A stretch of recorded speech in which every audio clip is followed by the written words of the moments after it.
Presenter dan komedian Empok Alpa meninggal dunia pada Jumat, 15 Agustus 2025, pagi setelah 3 tahun mengidap kanker yang ia sembunyikan dari banyak orang. Hal itu diungkapkan langsung oleh rekan kerjanya, Raffi Ahmad.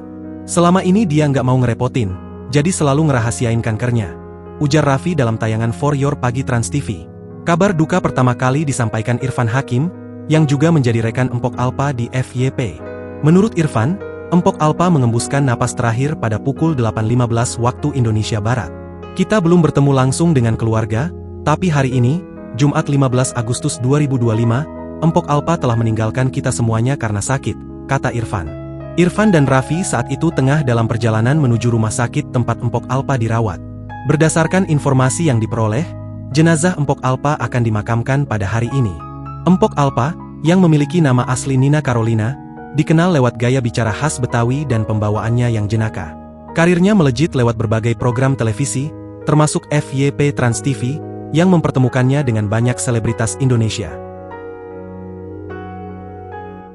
Download Tribun X sekarang, menghadirkan lokal menjadi Indonesia.